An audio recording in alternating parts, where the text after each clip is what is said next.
Hey guys, before starting this session, first of all, I want to say that I am very thankful to our respected principal ma'am and our respected HOD sir that they are giving me this second opportunity to perform this activity in front of you in the science month. Without wasting any time, let's start this activity. The topic of this activity is preparation of emulsion and how can we separate, how can we distinguish between the type of emulsions at our home. So let's start this activity.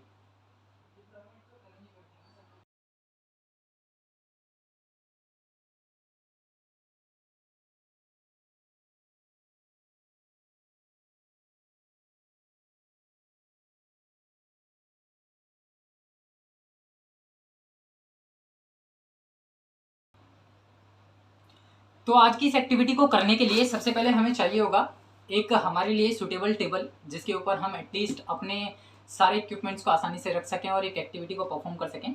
After then हमें इस activity को perform करने के लिए चाहिए एक glass, एक empty jar या एम्प्टी ग्लास आप ले सकते हैं। इसकी जगह पर आप इस टाइप की छोटी छोटी बॉटल्स का भी यूज़ कर सकते हैं, क्योंकि इमल्शन की प्रिपरेशन में हमें थोड़ा सा शेकिंग करनी होती है, एजिटेशन करना होता है एग्रीगेशन ऑफ द मॉलिक्यूल्स के लिए। तो उसको थोड़ा सा शेक करने के लिए ऐसी बोटल्स ज़्यादा कंपेटेबल होती हैं instead of these empty jars. तो मैंने यहाँ पर दोनों ही टाइप के इक्विपमेंट्स का यूज़ किया है। एक बार में हम जार में हम देखेंगे, एक बार हम ग्लास में देखेंगे और एक बार हम इस बॉटल में देखेंगे कि किस तरीके से इमल्शन की प्रिपरेशन होती है। साथ ही हमें चाहिए होगा थोड़ा सा डिटर्जेंट जो कि एक इमल्सीफायर की तरह काम करेगा। हमने यहाँ पर डिटर्जेंट लिया है, आप इसकी जगह पर एग यॉक भी ले सकते हैं। एग यॉक एक इमल्सीफायर की तरह यूज़ किया जाता है। वो एक स्टेबलाइजिंग एजेंट है जो इमल्शंस को स्टेबलाइज करने का काम करता है। स्टेप बाय स्टेप हम सारी चीज़ें देखेंगे कि किस तरीके से कौन सी चीज़ काम करती है। साथ ही हमें चाहिए होगा थोड़ा सा ऑयल। आप कोई भी ऑयल यूज़ कर सकते हैं, वेजिटेबल ऑयल आप ले सकते हैं, अदरवाइज कोकोनट ऑयल आप ले सकते हैं, या फिर कोई भी फैटी ऑयल आप यहाँ पर ले लीजिए, क्योंकि फार्मास्यूटिकल इंडस्ट्री में इमल्शन की प्रिपरेशन फैटी सब्सटेंसेस की हेल्प से ही की जाती है। हम अपने घर के अंदर आज इमल्शन की प्रिपरेशन देखेंगे बाय यूजिंग कुकिंग ऑयल। आप यहाँ पर जो सरसों का तेल होता है उसका भी यूज़ कर सकते हैं, रिफाइंड ऑयल का भी यूज़ कर सकते हैं, कोकोनट ऑयल तो मैंने बता ही दिया। इसी के साथ हमें चाहिए होगा थोड़ा पानी। हाँ, इतना सारा पानी की ज़रूरत नहीं है, थोड़े से पानी की ही हमें ज़रूरत होती है। तो चलिए अब हम सबसे पहले जान लेते हैं कि इमल्शंस होते क्या हैं और इमल्शंस के टाइप क्या क्या होते हैं। आफ्टर देन हम प्रिपरेशन करना शुरू करेंगे दोनों ही या तीनों ही टाइप के इमल्शंस की। तो सबसे पहले अब मैं आप लोगों को बताऊंगा कि इमल्शंस क्या हैं और इनको किस तरीके से क्लासिफाइड किया जाता है। तो गाइज आज जो हम बात करने जा रहे हैं प्रिपरेशन ऑफ इमल्शन को लेकर के, उसमें जो जो टॉपिक्स आज हम कवर करने वाले हैं वो सीधे से बहुत छोटे छोटे कॉन्सेप्ट्स हैं। पहली चीज़ जो हम डिस्कस करने जा रहे हैं कुछ बेसिक इंट्रोडक्शन इमल्शन का लेकर के कि इमल्शंस होते क्या हैं, उनकी स्टेबिलिटी क्या होती है। आफ्टर देन हम डिस्कस करेंगे कि प्रिपरेशन ऑफ इमल्शन कैसे की जाती है, क्या टाइप्स होते हैं प्रिपरेशन करने के लिए। कुछ ऐसे टेस्ट हम यहाँ देखेंगे जिससे हम आइडेंटिफाई कर पाएँ कि इमल्शन का टाइप है क्या। कई बार ऐसा होता है कि हमारे सामने कुछ डिफरेंट काइंड्स ऑफ इमल्शंस रखे होते हैं और हमें आइडेंटिफिकेशन करने के लिए बोला जाता है, तो हमें उसके लिए कुछ ऐसे केमिकल टेस्ट चाहिए होते हैं, कुछ फिजिकल टेस्ट चाहिए होते हैं जिसके बेसिस पर हम उनको डिस्टिंग्विश कर पाएँ। और साथ ही हम यहाँ देखेंगे कि फार्मास्यूटिकल एप्लीकेशंस क्या हैं, क्योंकि इमल्शंस का जो ज़्यादा यूज़ किया जाता है वो फार्मास्यूटिकली इंडस्ट्रीज़ के अंदर किया जाता है। बहुत सारे सिरप्स और बहुत सारे कोलॉइड्स बनाए जाते हैं जो लियोफिलिक और लियोफोबिक कैटेगरीज में कंसीडर होते हैं। वो सारी चीज़ें फार्मास्यूटिकल एप्लीकेशंस के साथ पढ़ी जाती हैं। साथ ही साथ यहाँ पर हम ये चीज़ देखने वाले हैं कि जो बेसिक इंट्रोडक्शन होगा वो किस तरीके से इमल्शंस को क्लासिफाइड करता है, इमल्शंस के बनने के पीछे कौन कौन सी थियोरीज काम करती हैं। क्योंकि जो बेसिकली अगर मैं कहूँ कि हमारी जो गैलेक्सी है, हमारा जो पूरा का पूरा जो ब्रह्मांड है जिसको हम बोलते हैं, वो जो काम कर रहा है उसके पीछे भी कुछ कॉन्सेप्ट्स हैं, कुछ थ्योरीज हैं, कुछ साइंटिफिक रीजंस हैं जिस पे वो काम करता है। उसी तरीके से हर फिनोमिना के पीछे, हर प्रिपरेशन के पीछे, हर मेथड के पीछे कुछ ना कुछ थ्योरीज काम करती हैं। साथ ही साथ यहाँ पर हम उन एडिटिव्स को भी देखेंगे जो इमल्शंस की फॉर्मुलेशन में स्टेबलाइजेशन की तरह काम करते हैं, स्टेबलाइजिंग एजेंट की तरह काम करते हैं। सबसे पहले अगर हम बात करें इमल्शंस को लेकर के कि इमल्शंस होते क्या हैं, तो एक लॉजिकल या केमिकल लैंग्वेज में हम सीधी भाषा में बात करें अगर, तो emulsions are those in which dispersion in which the disperse phase is composed of small globules of a liquid distributed throughout a vehicle in which it is immiscible. Chemistry की language में definition है कि emulsions जो होते हैं वो dispersion होते हैं। अब वो डिस्पर्जन कैसे होते हैं, जिनमें जो हमारे डिस्पर्स फेज होते हैं वो छोटे छोटे पार्टिकल से कंसिस्टेड होते हैं, कंपोज्ड होते हैं, और एक ऐसा लिक्विड जिसके अंदर हम कुछ पार्टिकल्स को इमिसिबल कर पाएँ, या फिर एक ऐसा मीडियम जिसके अंदर कोई दूसरा फेज इमिसिबल हो, वो सारी की सारी चीज़ें इमल्शंस कहलाती हैं। जैसे कि मैं एक छोटा सा बेसिक एग्जांपल लेता हूँ, वाटर को ऑयल में डालो या फिर ऑयल को वाटर में डालो, ये दोनों आपस में इमिसिबल होते हैं। लेकिन अब इसको हमें मिसिबल करना है, यही हमारा आज का टारगेट है। हमें क्या बनाना है, इमल्शन बनाना है। तो हम ऐसे दो इमिसिबल पार्ट्स को, दो इमिसिबल लिक्विड्स को मिसिबल करने जा रहे हैं। This phenomena is known as the emulsion, यानी कि जो बनने वाली चीज़ है वही हमारी इमल्शन कहलाएगी। दूसरा डिस्पर्जन जो सिस्टम हमारे पास होता है वो होता है सस्पेंशन। अगर हम बात कर रहे हैं सस्पेंशन को लेकर के,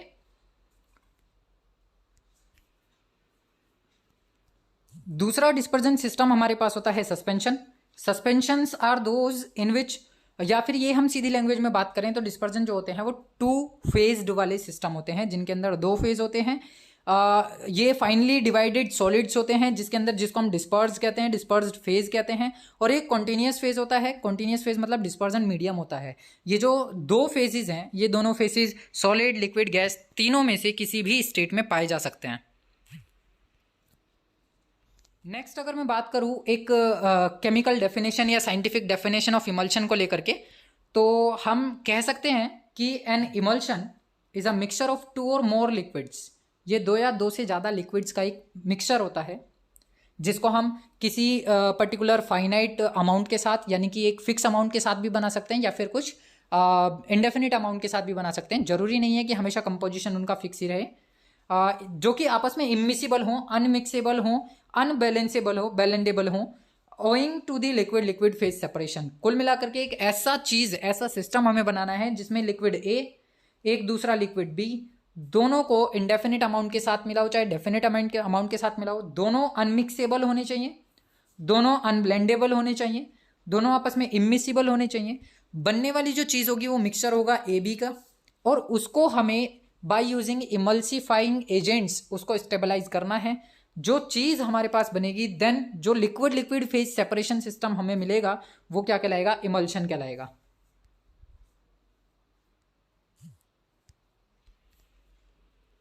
तो ये तो हो गई डेफिनेशन की इमल्शंस को लेकर के, कि इमल्शंस कैसे कैसे होते हैं, या फिर मिसिबल लिक्विड्स कैसे कैसे होते हैं, किस किस टाइप से हम उनको आइडेंटिफाई कर सकते हैं। तो हमारे पास एक छोटा सा एक एक्सपेरिमेंट, एक छोटा सा लॉजिकल टारगेट हम लेकर के चल रहे हैं, चार टाइप के सॉल्यूशंस को, जिसमें कि मैंने इसको क्लासीफाइड किया है ए बी सी और डी में। तो अगर मैं पहले वाले बीकर के अंदर इन टू लिक्विड फेज को देखूं, तो ये दोनों के दोनों इमिसिबल लिक्विड्स हैं, दोनों के दोनों इमल्सिफाइड नहीं है। अभी तक भी इमल्सिफाइड हमने इनको नहीं किया है, जिसकी वजह से इन दोनों ने क्या बना लिया है, सेपरेट लेयर बना ली है, सेपरेशन कर लिया है। अगर बी वाले बीकर के अंदर मैं देखता हूं, तो B an emulsion of phase second dispersed in phase one.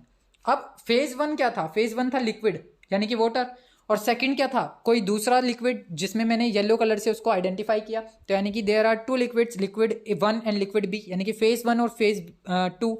तो फेज वन के अंदर जो फेज टू है वो क्या बन चुका है, इमल्शन बन चुका है, वो पूरा का पूरा इसके अंदर डिस्पर्स हो चुका है। अगर मैं सी वाले की तरफ जाता हूं, जो सी बीकर मेरे पास है, the unstable emulsion progressively separates. इसमें क्या हुआ कि जो इमल्शन बन रहा था, पहले तो इमल्शन बनाया और उसके बाद वो वापस से बहुत तेजी के साथ सेपरेट भी हो गया। चौथा जो हमारे पास फोर्थ पोर्शन आ जाता है, फोर्थ बीकर जो हमारे पास है, उसमें अगर मैं देखूं, the surfactants outline under particles position itself on the interface between phase second and phase one, stabilising the emulsion. इन सारे ही बीकर्स में केवल बीकर डी क्या है, इमल्शन की प्रिपरेशन को रिप्रेजेंट करता है। क्यों? क्योंकि हमने इसमें एक एक्सटर्नल सब्सटेंस का यूज किया है, दैट इज सर्फेक्टेंट। सर्फेक्टेंट क्या काम करता है, जो लिक्विड वन और लिक्विड टू हमने लिए हैं, उनमें से डिस्पर्स फेज के पार्टिकल्स के चारों तरफ एक आउटलाइन कवरिंग बना लेता है और उसको स्टेबलाइज कर देता है इनटू द फेज वन, जिसकी वजह से हमारे पास एक ऐसा सिस्टम मिलता है जो कि इमल्शन कहलाता है। सो क्लासिफिकेशन ऑफ इमल्शन में जो सबसे पहला बेस हमारे पास है, हम डिस्पर्स फेज के बेसिस पर इनको क्लासिफाइड करते हैं, और दूसरा साइज ऑफ लिक्विड ड्रॉपलेट्स के बेसिस पर हम इनको क्लासिफाइड करते हैं। यानी कि emulsions can be classified into two types. Number one category is disperse phase, number two is category is size of the liquid droplets. इनको फर्दर क्लासिफाइड अगर हम करें तो डिस्पर्स फेज के बेसिस पर ये oil in water type emulsions होते हैं, और दूसरे होते हैं water in oil type emulsions. Similarly अगर हम साइज ऑफ लिक्विड ड्रॉपलेट्स के बेसिस पर डिवाइड करें तो ये काइनेटिकली स्टेबल और थर्मोडायनेमिकली स्टेबल टाइप के दो टाइप के इमल्शंस मिलते हैं। यानी टोटल चार टाइप के इमल्शंस हमारे पास होते हैं। जिनमें से आज हम केवल ऑयल इन वाटर टाइप और वाटर इन ऑयल टाइप के इमल्शंस की प्रिपरेशन देखने वाले हैं। इनकी आइडेंटिफिकेशन टेस्ट देखने वाले हैं कि हम इन दोनों को किस तरीके से आइडेंटिफाई कर सकते हैं अगर हमारे सामने कुछ अननोन इमल्शंस रखे गए हों। So this is the type of emulsions. हमने क्लासिफिकेशन देख लिया। क्लासिफिकेशन देखने के बाद मैं आप लोगों को बता देता हूं कि कितने टाइप के इमल्शंस बनते हैं। इमल्शंस ऑलमोस्ट हमारे पास 3 टाइप के होते हैं। पहले टाइप के इमल्शन की अगर मैं बात करता हूं तो सबसे पहले हम लेते हैं इसमें सिंपल इमल्शन को, दूसरा हम लेते हैं इसमें मल्टीपल इमल्शन को, तीसरा हम लेते हैं इसमें माइक्रो इमल्शंस को। ये जो तीनों के तीनों कैटेगरी हैं, तीनों के तीनों जो टाइप्स ऑफ इमल्शंस हैं, इनके अंदर water in oil type, oil in water type के इमल्शंस को ही कंसीडर किया जाता है। तो अगर मैं सिंपल इमल्शन की बात करता हूं, उनको हम मैक्रो इमल्शन के नाम से भी जानते हैं, जिसके अंदर केवल 2 ही टाइप के आते हैं, या तो ऑयल इन वाटर या फिर वाटर इन ऑयल। इसमें केवल 2 ही फेज होंगे, 2 फेज सिस्टम ये कहलाता है, जिसको हम सिंपल इमल्शन के नाम से जानते हैं। मल्टीपल इमल्शन में मोर देन 2 फेज कंसीडर किए जाते हैं हमेशा, या तो ऑयल इन ऑयल होगा या फिर वाटर इन वाटर होगा। यानी कि जो चीज़ हमने यहाँ पर रिपीट करी केवल ऑयल इन वाटर या वाटर इन ऑयल को, उसी को वापस से रिपीटिंग नेचर में डालना है। पहले आप ऑयल इन वाटर मतलब पानी को तेल में डालिए, तेल को पानी में डालिए, आफ्टर देन उसको वापस से दोबारा किसी तेल में डाल दीजिए। तो हमें क्या करना है, लेयर बाय लेयर इस फिनोमिना को रिपीट करना है। Third one is micro emulsions. Micro emulsions जो होते हैं वो नैनो इमल्शंस भी कहलाते हैं। नैनो इमल्शंस जो होते हैं थर्मोडाइनमिकली स्टेबल होते हैं, ऑप्टिकली ट्रांसपेरेंट पाए जाते हैं, मिक्सचर्स होते हैं ये बाईफेजिक ऑयल वाटर सिस्टम के। यानी कि बाईफेजिक क्यों बोल रहे हैं हम इसको, केवल 2 ही फेज होंगे वैसे तो, लेकिन इसमें सर्फेक्टेंट मिला दिया जाता है। लेकिन जो बाकी के सिंपल इमल्शन या मल्टीपल इमल्शंस होते हैं, इनमें सर्फेक्टेंट को यूज नहीं किया जाता। इनके डायमीटर्स में भी इनके पार्टिकल्स के जो ग्लोब्यूल्स होते हैं, उनके पार्टिकल्स के साइज, उनके पार्टिकल्स के डायमीटर्स, उनमें भी डिफ्रेंसिएशन पाया जाता है। अब इमल्शंस की अगर मैं थ्योरी की बात करूं कि इमल्शंस बनते कैसे हैं, इमल्शंस के पीछे का जो कॉन्सेप्ट है, जो हम बेसिकली कहते हैं कि ऑयल इन वाटर या water in type oil type का इमल्शन प्रिपेयर हुआ है, उनके पीछे कुछ पर्टिकुलर थ्योरीज काम करती हैं।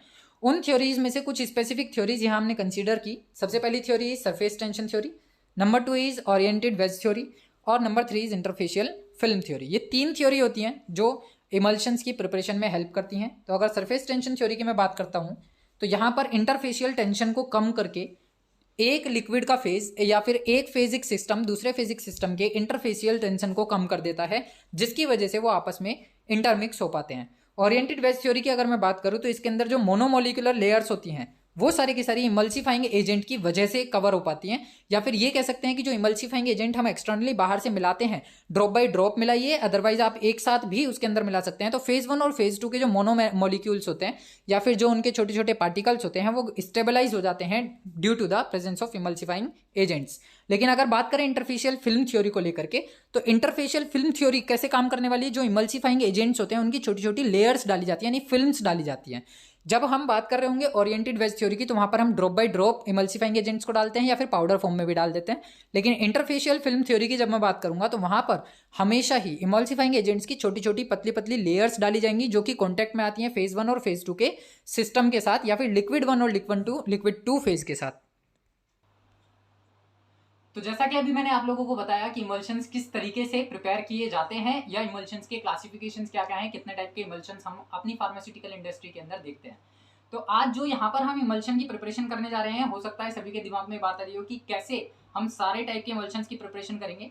तो सबसे पहला कंफ्यूजन मैं आप लोगों का दूर कर देता हूँ। केवल हम यहाँ पर 2 ही टाइप के इमल्शंस की प्रिपरेशन करने वाले हैं, जो हमारे लिए बहुत ईजी भी है, जिसको हम अपने घर के अंदर बहुत आसानी से प्रिपेयर कर सकते हैं। Number 1 is oil in water emulsion और number 2 is water in oil emulsion. हम 2 ही टाइप के इमल्शंस की यहाँ प्रिपरेशन देखेंगे।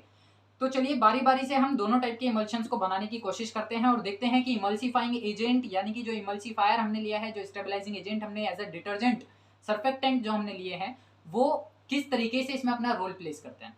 तो चलिए सबसे पहले मैं इस जार के अंदर आप लोगों को एक इमल्शन की प्रिपरेशन दिखाता हूँ। मैं इस जार में क्या करता हूँ, थोड़ा सा ऑयल ले लेता हूँ। इस जार के अंदर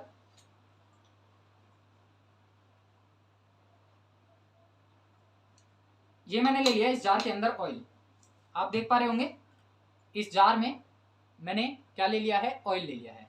अब ऑयल लेने का क्या मतलब हुआ, एग्जैक्टली ऑयल के अंदर हम पानी मिलाने वाले हैं, इसका मतलब वाटर इन ऑयल टाइप का हम इमल्शन प्रिपेयर करने वाले हैं। और साथ ही साथ हम ये देखेंगे कि इसके अंदर कौन कौन सी काइनेटिक रिएक्शंस चलने वाली हैं या किस तरीके का एक मैकेनिज्म ये फॉलो करता है। आफ्टर देन जब हम इसके अंदर ले लेंगे अपना एक, हमने क्या ले लिया है, ऑयल ले लिया है, ऑयल का एक अच्छा खासा अमाउंट हमने लिया, इसमें मैं मिलाने वाला हूँ पानी। तो जब हम वाटर इन ऑयल इमल्शन बनाते हैं तो यहाँ पर हमारे पास दो टाइप के फेजेस होते हैं, है ना। सॉल्यूशन चैप्टर के अंदर आप लोगों ने बहुत अच्छे से पढ़ा होगा, सॉल्यूशंस की प्रिपरेशन करते हुए भी ये चीज़ बताई जाती है कि देयर आर टू फेज, एक हमारे पास मीडियम होता है और एक फेज होता है। एक होता है डिस्पर्जन मीडियम और एक होता है डिस्पर्सिव फेज या डिस्पर्स्ड फेज। तो जो चीज़ अमाउंट में कम ली जाती है, जिस चीज़ का मैं अमाउंट यहाँ कम लूंगा that is known as the dispersed phase, और जिसका अमाउंट मैं ज़्यादा लूंगा that is known as the dispersion medium. यानी कि medium acts as the solvent and dispersed phase acts as the solute in terms of solution. तो हम यहाँ पर क्या करने वाले हैं, जो हमारा डिस्पर्जन मीडियम है, डिस्पर्जन मीडियम इस समय ऑयल है, इस ऑयल में हम मिलाने वाले हैं पानी, ये हमने मिला दिया वाटर। अब वाटर इन ऑयल इमल्शन बनाने के लिए मैंने आप लोगों को सीधी सी एक बात कही कि आप वाटर का अमाउंट कम लेंगे, ऑयल का अमाउंट ज़्यादा लेंगे, तो वाटर इन ऑयल टाइप का इमल्शन प्रिपेयर होना शुरू हो जाएगा। अब यहाँ देखिए, आप इसके फेज में एक ट्रांसफर देख पा रहे होंगे कि जो फेज था, ऑयल धीरे धीरे धीरे धीरे ऊपर आना शुरू हो गया है। अगर आप इसे गौर से देखें तो जो ऑयल है वो लेयर बाय लेयर अपने आप को ऊपर की तरफ सेटल डाउन करना शुरू कर चुका है और जो वाटर है वो नीचे की तरफ बैठना शुरू हो गया है। और यहाँ पर धीरे धीरे लेयर्स में एक सेपरेशन आ गई है, जो वाटर की लेयर है वो नीचे की तरफ बन चुकी है और जो ऑयल है वो सारा का सारा सेपरेट होकर के ऊपर पहुंच चुका है। अब क्या ये इमल्शन बन चुका? क्वेश्चन इज, क्या ये इमल्शन है? नहीं, अभी इमल्शन नहीं बना है, क्योंकि इमल्शन वो सब्सटेंसेस होते हैं जिनमें इमल्सीफायर्स मिलने के बाद वो स्टेबलाइज हो जाएं। अगर मैं चलिए इसको शेक करने की कोशिश भी करूं, अगर मैं इसको थोड़ा सा हेजिटेट भी कर देता हूं तो भी ये कुछ टाइम के लिए तो आपस में इंटरमिक्स हो जाएंगे। वाटर के मॉलिक्यूल और ऑयल के मॉलिक्यूल थोड़े टाइम के लिए आपस में इंटरमिक्स हो गए, लेकिन फिर से देखिए ऑयल ने अपनी जो लेयर है वो सेटल कर ली है, पूरी सेपरेट कर ली है। ऑयल के मॉलिक्यूल सारे के सारे ऊपर की तरफ पहुंच चुके हैं और जो वाटर मॉलिक्यूल्स हैं वो सारे के सारे नीचे अपनी एक लेयर बना करके बैठ चुके हैं। अब ये तो बात होगी जब हमने ऑयल के अंदर वाटर मिलाया। इमल्शन बनाने के लिए हम क्या करते हैं, इस डिटर्जेंट का क्या यूज था जिसको हमने इमल्सीफायर या इमल्सीफाइंग एजेंट बोला या फिर स्टेबलाइजिंग एजेंट बोला। हम क्या करते हैं, इसमें से थोड़ा सा अमाउंट इस एमपीटी बीकर के अंदर, एमपीटी जार के अंदर, यानी कि इस जार के अंदर जिसमें हमने तेल और पानी लिया है इसमें मिला देते हैं। अब होने क्या वाला है, जब आप इसके अंदर इसे मिलाओगे तो देखोगे सारा का सारा डिटर्जेंट इमर्ज हो चुका है, सारा डिटर्जेंट नीचे सेटल डाउन हो गया है। सारा का सारा जो डिटर्जेंट जितना भी हमने डाला था वो ऑयल की लेयर में से निकलते हुए, वाटर की लेयर में से निकलते हुए नीचे सेटल डाउन हो चुका है। और अभी ये क्या करने वाला है, वाटर के साथ रिएक्शन करने वाला है। क्यों? क्योंकि जो डिटर्जेंट्स होते हैं वो लियोफिलिक और लियोफोबिक दोनों ही एंड पार्टिकल्स को अपने साथ कंटेन करके रखते हैं। ये एक ऐसे सर्फेक्टेंट्स होते हैं जिनके पास लियोफिलिक और लियोफोबिक दोनों ही टाइप की कैटेगरी के पार्ट्स पाए जाते हैं। तो चलिए सबसे पहले आप ये जान लेते हैं कि लियोफिलिक और लियोफोबिक पार्ट्स होते क्या हैं, या ये किस टाइप के सब्सटेंसेस होते हैं जिनकी हम बात कर रहे हैं। अब ये जो हम बात कर रहे हैं बार बार इमल्सीफाइंग एजेंट्स की, ये होते क्या हैं, यानी कि ये एक एडिटिव्स होते हैं, क्योंकि एक्सटर्नली बाहर से डाले जाते हैं किसी चीज़ को स्टेबलाइज करने के लिए। तो एडिटिव्स जो हम यूज़ कर रहे हैं इन दी फॉर्मेशन ऑफ इमल्सन्स वो किस टाइप के होते हैं, कौन कौन से होते हैं, उनको हम बात कर लेते हैं। तो emulsifying agents are the priority पर, ये प्रायोरिटी पर रखने वाली चीज़ होती है हमेशा किसी भी इमल्शन की प्रिपरेशन के अंदर इमल्सीफाइंग एजेंट्स को डाला जाता है। वो इमल्सीफाइंग एजेंट्स के साथ साथ एंटीऑक्सीडेंट्स भी डाले जाते हैं। कई इमल्शंस की प्रिपरेशन में ऑक्सिलरी इमल्सीफायर्स भी डाले जाते हैं और कई इमल्शंस की प्रिपरेशन के अंदर एंटी माइक्रोबियल प्रिजर्वेटिव्स भी डाले जाते हैं। यानी जितनी भी हमारी मेडिसिनल इंडस्ट्री है, मेडिसिनल इंडस्ट्री के अंदर सारे एंटीऑक्सीडेंट्स का यूज़ किया जाता है, एंटी माइक्रोबियल प्रिजर्वेटिव्स का यूज़ किया जाता है, जो कि एक इमल्सीफाइंग एजेंट की तरह काम करते हैं। यानी हम ये कह सकते हैं कि जितने भी क्रीम्स, जितने भी लोशंस या जितने भी ऐसे सब्सटेंसेस मार्केट में अवेलेबल हैं जो हमारी स्किन के लिए यूज़फुल हैं या स्किन पर हार्म कर सकते हैं, उन सभी के अंदर इन सारी चीज़ों का यूज़ किया जाता है। उनको स्टेबलाइज करने के लिए, उनके लिक्विड फेज को स्टेबलाइज करने के लिए वहाँ पर या तो आप एंटीऑक्सीडेंट्स को यूज़ करते हुए देखेंगे या इमल्सीफाइंग एजेंट्स को या फिर एंटी माइक्रोबियल प्रिजर्वेटिव्स को। यानी इनके बिना किसी भी टाइप की कोई मेडिसिन का बन पाना बहुत मुश्किल काम है। तो इमल्सीफाइंग एजेंट्स कौन से सब्सटेंसेस होते हैं? These are those substances which are added to an emulsion to prevent the collagen of the globules of the dispersed phase. They are also known as the emulgents और emulsifiers. इनको हम किसी भी नाम से जान सकते हैं। अगर फॉर्मेशन की बात करते हैं हम किसी इमल्शन को, तो वो 3 मैकेनिज्म को फॉलो करता है। पहला थर्मोडायनेमिक मैकेनिज्म होता है जिसको थर्मोडायनेमिकली स्टेबलाइजेशन दी जाती है। दूसरा मैकेनिकल बैरियर होता है। तीसरा इलेक्ट्रिकल बैरियर होता है। तीनों टाइप के मैकेनिज्म्स की हेल्प से हम 3 अलग अलग कैटेगरी वाले इमल्शंस की प्रिपरेशन करते हैं। अब कैटेगरी, जब हम इमल्शंस के अंदर इमल्सीफाइंग एजेंट्स मिलाते हैं तो उसकी कुछ अपनी करेक्टरिस्टिक होनी चाहिए, कुछ स्पेसिफिक करेक्टरिस्टिक अगर होंगी तो ही वो इमल्शन के अंदर इमल्सीफायर अच्छा काम करेगा। तो पहली जो करेक्टरिस्टिक एक अच्छे इमल्सीफाइंग एजेंट की या इमल्सीफायर की, दैट इज कि वो स्टेबल होना चाहिए, कंपेटिबल होना चाहिए इंग्रेडिएंट्स के साथ, यानी जो लिक्विड्स हमने लिए हैं, लिक्विड ए और लिक्विड बी या फेज 1 और फेज 2, उनके साथ वो बहुत अच्छे से कंपेटिबल होना चाहिए। नॉन टॉक्सिक होना चाहिए नेचर में। अगर इमल्सीफाइंग एजेंट टॉक्सिक होगा तो हमारी जो फार्मास्यूटिकल इंडस्ट्री के अंदर जितनी भी मेडिसिन या लोशंस तैयार होते हैं या सिरप्स तैयार होते हैं वो हमारे लिए टॉक्सिक हो जाएंगे। इसके अंदर ऑर्डर, टेस्ट, कलर, तीनों चीज़ें प्रेजेंट होनी चाहिए। थोड़ा थोड़ा एक लिटिल अमाउंट इनके अंदर अगर इन सब चीज़ों का होगा तो वो हमारे इमल्शन को बहुत ज़्यादा इफेक्टिव बनाएंगे, बहुत ज़्यादा अट्रैक्टिव बनाएंगे। साथ ही साथ not interfere with the stability of efficiency of the active agent. जो एक्टिव एजेंट काम कर रहे हैं उनकी एफिशिएंसी पर उसका कोई इफेक्ट नहीं पड़ना चाहिए, तो ही एक इमल्सीफाइंग एजेंट हमारे लिए यूजफुल है, हमारे यूज़ में आने लायक है। नेक्स्ट अगर क्लासिफिकेशन हम कर दें इमल्सीफायर्स का, तो ये 3 टाइप के क्लासिफिकेशंस के अंदर कंसीडर होते हैं। Number 1 is synthetic surface active agents, number 2 is semi synthetic, number 3 is finally divided solid particles, जिनको हम पार्टिकुलेट फिल्म्स के नाम से जानते हैं। ये 3 टाइप का क्लासिफिकेशन कंसीडर किया जाता है इन the manufacturing of medicine and lotions वगैरह, ये सारी चीज़ों में। तो क्लासिफिकेशंस की खैर यहाँ पर हमें नीड नहीं है, क्योंकि आज की जिस एक्टिविटी के अंदर हम जो इमल्शंस का यूज़ करने वाले हैं, जो इमल्सीफायर का यूज़ करने वाले हैं, वो एक डिटर्जेंट है जो कि एक सर्फेक्टेंट होता है, जिसके पास 2 पार्ट्स होते हैं, लियोफिलिक वाला और लियोफोबिक वाला। दोनों के दोनों रिस्पॉन्सिबल होते हैं एक इमल्शन को बनाने में और उसको स्टेबलाइज करने में। साथ ही साथ आप लोगों को ये भी ध्यान रखना है कि इस एक्टिविटी में मैंने बार बार कहा कि इस डिटर्जेंट की जगह पर हम एग योग का भी यूज़ कर सकते हैं, क्योंकि उस योग के अंदर भी लियोफिलिक और लियोफोबिक दोनों ही एंड पार्ट्स पाए जाते हैं जो कि स्टेबलाइजेशन में हेल्प करते हैं। So after knowing the lyophilic and lyophobic salts, जो ये सब्सटेंसेस थे लियोफिलिक एंड लियोफोबिक, हम इस मिक्सचर को एजिटेट करना शुरू करते हैं, शेकिंग करना शुरू करते हैं। मैंने क्या किया, जो हमने डिटर्जेंट डाला था उसको इसके अंदर अच्छी तरह से मिक्स कर दिया। आप लोग देख पा रहे होंगे कि जो कलर था वो भी चेंज हो गया है और जो फेज था वो भी बदल चुका है, जो लेयर्स थी वो भी सारी की सारी आपस में इंटरमिक्स हो चुकी हैं। अब हमारे पास इस टाइप का एक सोल्यूशन तैयार हो गया है, इसको हम बोलते हैं emulsion. This is known as the emulsion. अब ये जो डिटर्जेंट था इसका रोल क्या था? इसका डिटर्जेंट का रोल ये था कि इसने वाटर और ऑयल दोनों को आपस में स्टेबलाइज कर दिया, दोनों को आपस में लेयर सेपरेट नहीं करने दे रहा है, इन दोनों के बीच में एक बॉन्डिंग बना दी है, एक क्रॉस लिंकिंग कर दी है, जिसकी वजह से हमें मिला है इमल्शन। तो ये जो सब्सटेंसेस होते हैं इसकी जगह पर, अच्छा डिटर्जेंट की जगह पर मैंने आपसे कहा आप एग योक भी यूज कर सकते हैं, क्योंकि एग योक भी एक अच्छा इमल्सीफाइंग एजेंट होता है। एग योक में केवल आपको येलो वाला पार्ट ही यूज करना है, जो योक होता है येलो वाला जो पार्ट है, आप उसका छोटा सा अमाउंट, थोड़ा सा अमाउंट इसके अंदर मिला दीजिए, तो ये क्या काम करेगा, ऑयल और वाटर को वापस से स्टेबलाइज कर देगा। अभी हम इस चीज को यहीं पर रोकते हैं कि हमने क्या बना लिया है, वाटर इन ऑयल टाइप का एक इमल्शन हमने प्रिपेयर कर लिया है। आप इसके कलर को देख पा रहे होंगे, बहुत अच्छा सा कलर हमें यहाँ दिखाई दे रहा है। इसको मैं थोड़ी देर के लिए अलग रख देता हूँ। अब मैं रिपीट करता हूँ वापस से इसी एक्सपेरिमेंट को उल्टा करके मीन्स इस बार हम ऑयल इन वाटर टाइप का इमल्शन प्रिपेयर करते हैं। वाटर इन ऑयल टाइप के इमल्शन में क्या फर्क है, ये चीज मैं आप लोगों को पहले ही बता चुका हूँ कि इस बार हमारा वाटर का अमाउंट ज्यादा रहने वाला है और ऑयल का अमाउंट कम रहने वाला है। तो चलिए सबसे पहले हम इस बोतल के अंदर वाटर ले लेते हैं।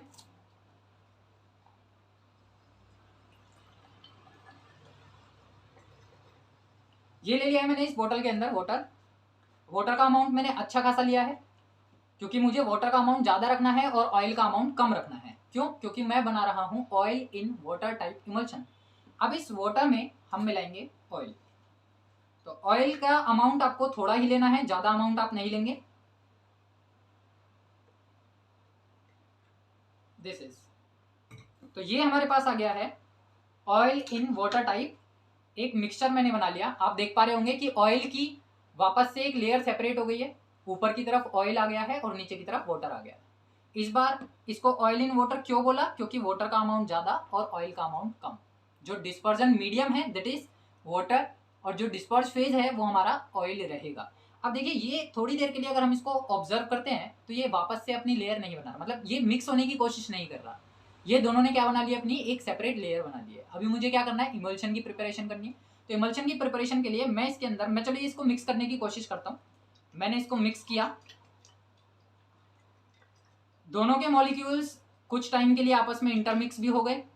अब मैं इसको थोड़ी देर के लिए सेटल डाउन होने के लिए छोड़ देता हूँ। आप देख पा रहे होंगे जो फेज ट्रांसफॉर्मेशन है, जो लेयर्स हैं वो वापस से सेपरेट हो गई हैं।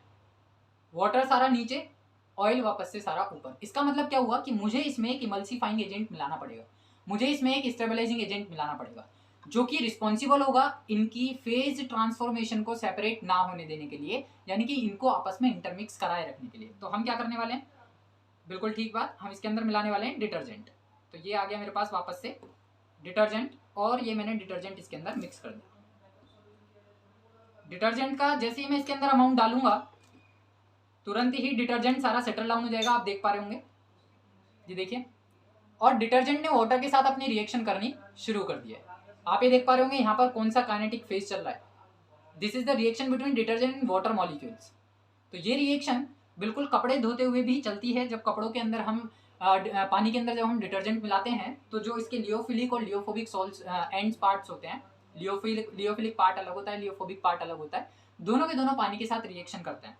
तो इस टाइप की केमिकल रिएक्शन, काइनेटिक रिएक्शन वहाँ देखने के लिए हमें मिलती है। अब मैं क्या करता हूँ, इसको इंटरमिक्स करने की कोशिश करता हूँ। डिटर्जेंट मिलाने के बाद, क्योंकि ये एक स्टेबलाइजिंग एजेंट की तरह काम करता है, तो मैंने इसको इंटरमिक्स किया।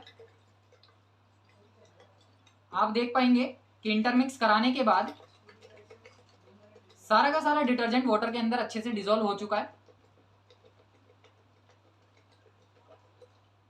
और इस टाइप का हमारे पास एक सॉल्यूशन तैयार हो गया है, जिसमें फॉर्म्स बन चुके हैं। इसमें क्या बन चुके हैं, फॉर्म बन चुके हैं। क्यों? क्योंकि वाटर का अमाउंट ज्यादा था और डिटर्जेंट वाटर के साथ रिएक्शन करके स्लैग बनाता है, फॉर्म बनाता है। तो ये मेरे पास बन चुका है क्या, oil in water type emulsion. दोनों टाइप के इमल्शंस को अब जरा हम कंपैरिजन कर लेते हैं। आपके सामने दोनों टाइप के इमल्शंस रखे हुए हैं। ये वाला क्या है और ये वाला क्या है? ये है oil in water type emulsion, ये है water in oil type emulsion.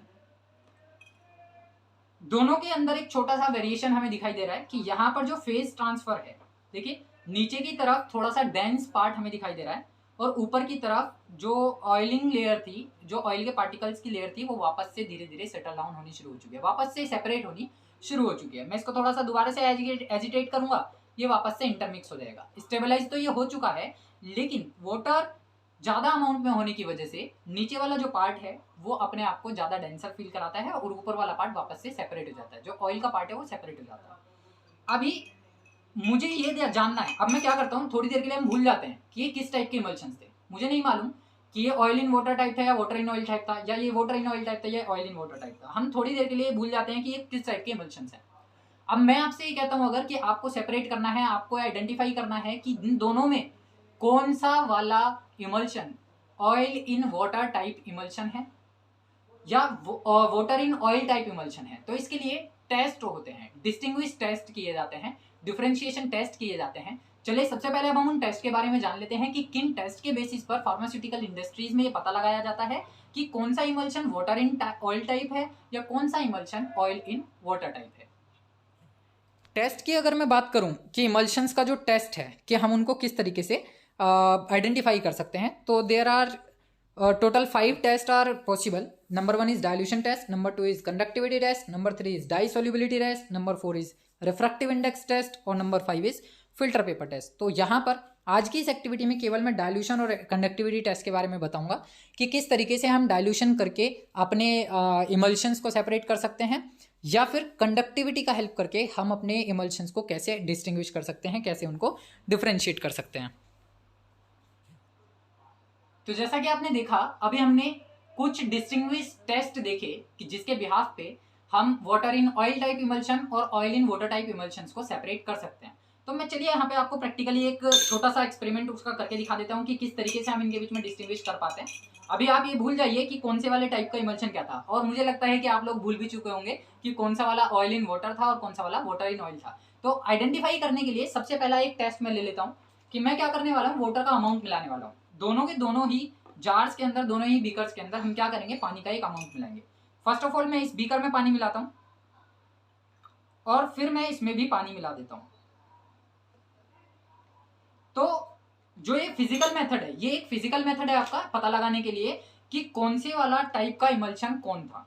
तो देखिए, जो पहला वाला जार था, पहला वाला जो बीकर था, अगर मैं इसको वापस से एजिटेट करता हूँ पानी मिलाने के बाद भी, तो ये अपनी एक यूनिफॉर्म लेयर बनाता है, जबकि मैं दूसरे वाले जो बोतल है मेरे पास, मैंने इसमें पानी मिलाया तो मैंने इसके अंदर क्या किया, इसको एजिटेट करने के बाद थोड़ी देर के लिए छोड़ दिया।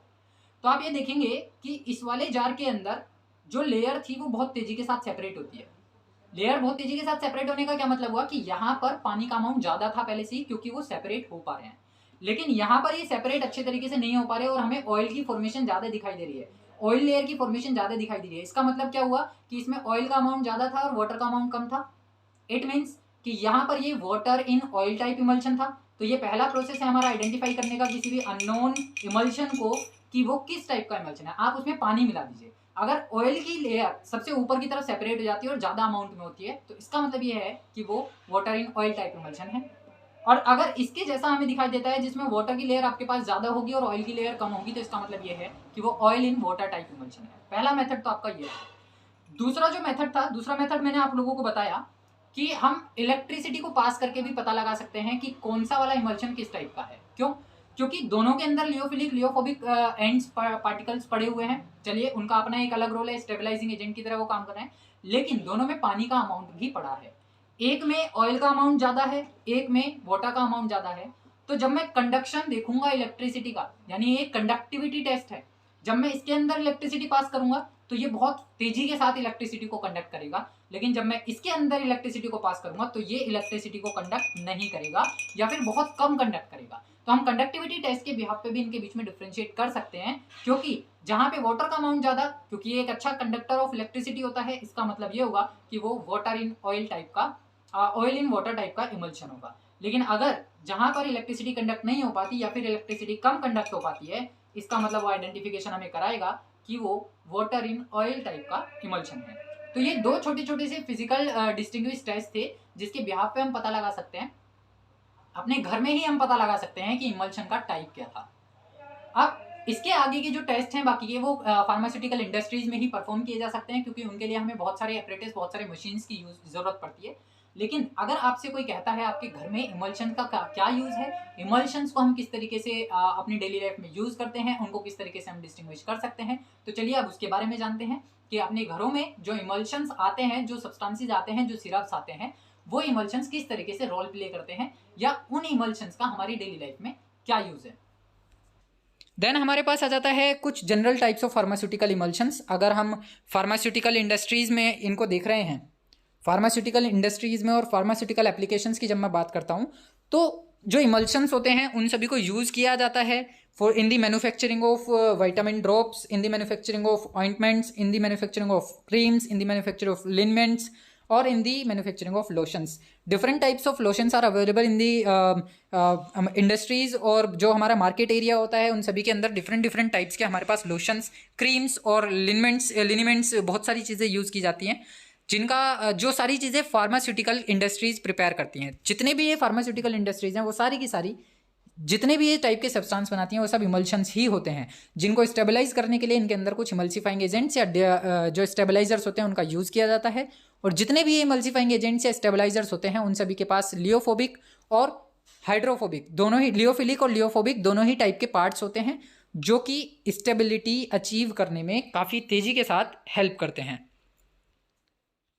तो आज की इसकी सीरीज़ में केवल इतना ही, फिर मिलेंगे। उम्मीद करता हूँ कि ऐसी ही एक्टिविटीज़ हम आप लोगों के लिए लाते रहेंगे और आप हमारे साथ इसी तरह से केमिस्ट्री में इंगेज होते रहेंगे।